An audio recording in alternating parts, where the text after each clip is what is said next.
Hey everybody, and welcome to my channel. Today I'm going to show you one of my absolute favorite tricks when it comes to making your ballad playing sound pro for solo piano especially.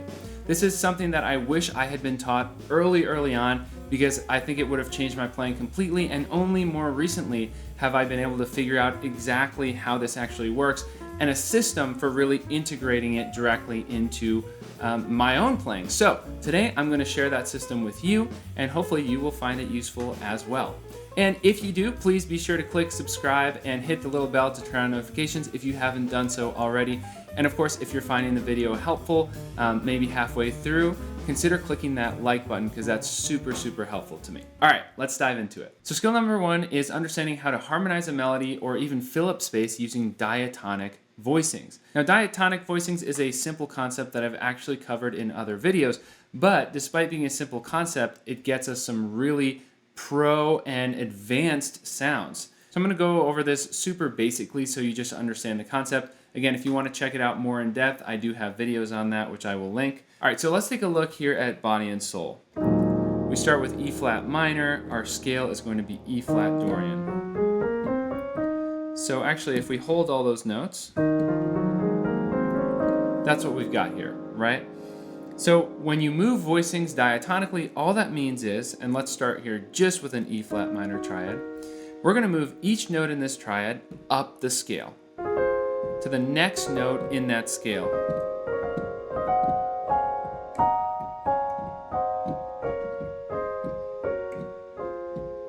That's it, right?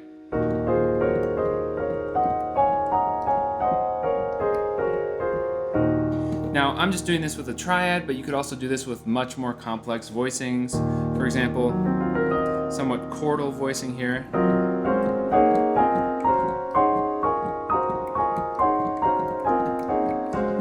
And you get more complex, interesting diatonic sounds. We also go over these types of voicing and harmonic exercises in my Jazz Piano Secrets full video course. So if you're interested in that, make sure you sign up for the waitlist in the link in my description.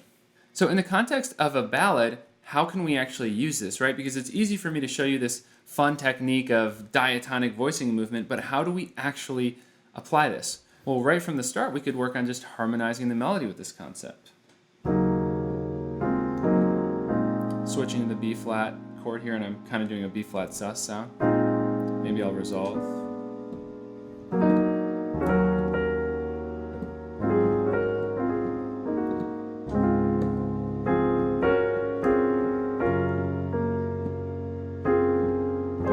Now we're in F minor. Ooh, yeah, gotta get the flat 5 in there, because now we're in E diminished.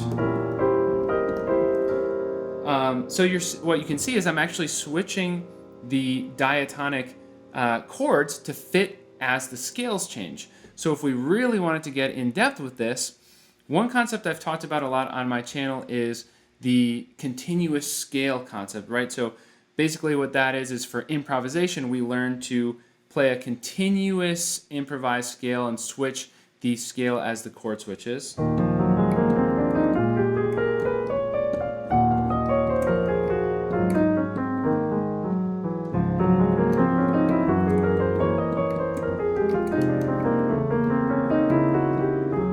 That's the continuous scale. If you want to get amazing at these diatonic voicing switches, you can do a continuous diatonic voicing scale. Now, I haven't practiced this in forever. Let's see how this goes. And of course, as you get a bit more advanced with this, you can add in different types of scales. Like instead of a mixolydian on the dominant, you can also add in an altered scale or even a diminished scale, depending, right? So let's see how this goes.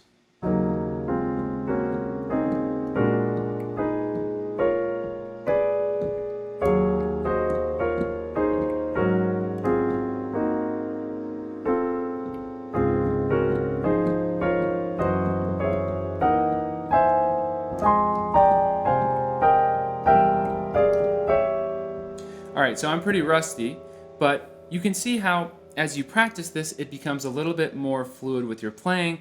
There are certain shapes you become really familiar with. So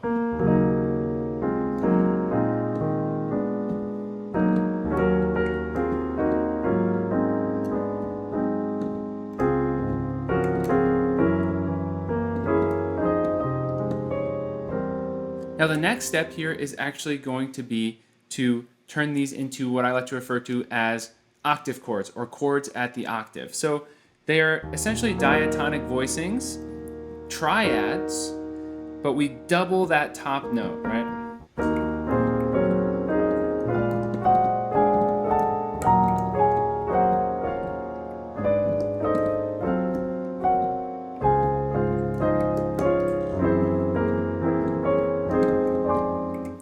Whoops.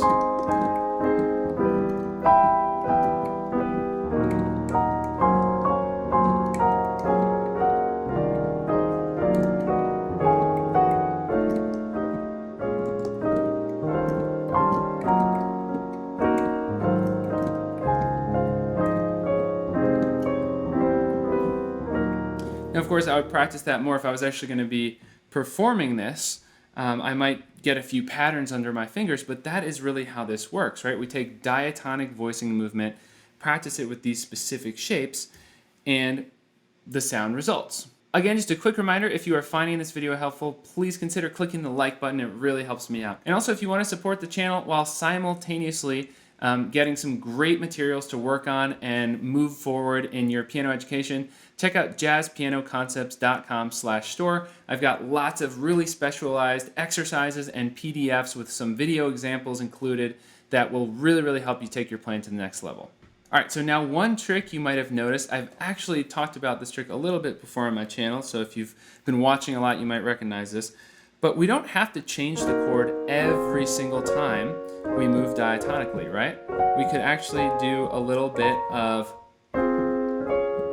keeping those middle notes the same, right? So let's go to D flat major. This is a nice trick. We're going to keep the middle notes the same and move the octave. Ooh, that's a tough stretch right there. And you get this really pretty sound. Okay, now this brings me to the next trick here. Okay, we're on a D flat major here, right? So I'm actually kind of doing thinking of this as F minor over D flat major. Now this is a trick that's going to immediately get you much more runway, and what it's going to be is essentially little inversions here. Okay, so we're on D flat major, we're taking F minor, we're making it a chord at the octave here.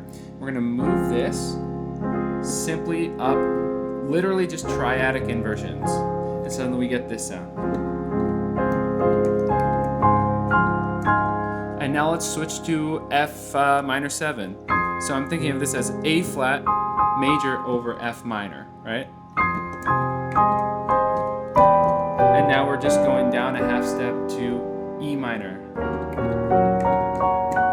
And now we're on E flat minor, thinking of it as G flat major over E flat minor. So these little tricks you can do, thinking of a triad over a bass note, really open up your right hand for some clever little tricks. So again, for this minor 7, I'm thinking of it as the simply major triad, a minor third above. So E flat minor 7 is going to be G flat major.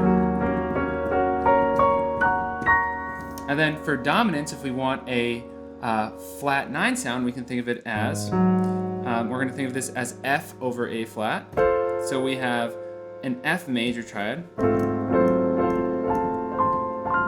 How pretty is that? And then now we're going to think for the D flat major, we're going to do minor triad, major third above, right? So beautiful, right?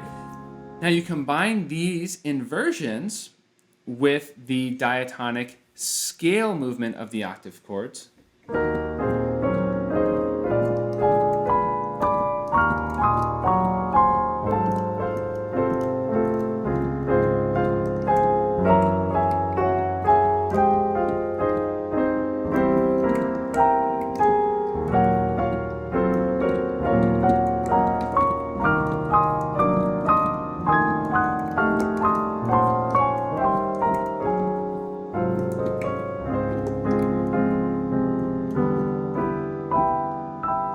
Now, I mean, that was a little bit much to do all at once, but again, this is kind of me practicing combining these different concepts. So the diatonic scale motion of these little shapes with the inversion of the shapes, and even with the keeping of those middle tones.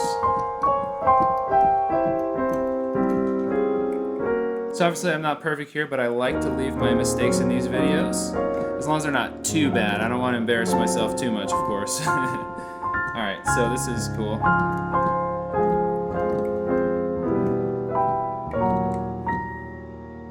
Awesome. Alright everybody, that is it for today. I hope you found this video useful and helpful.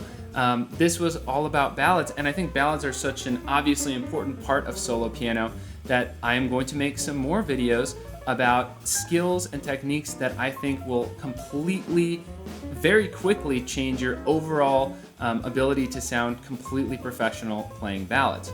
Those are going to continue as part of the series I've been working on, which is everything you need to know about solo piano.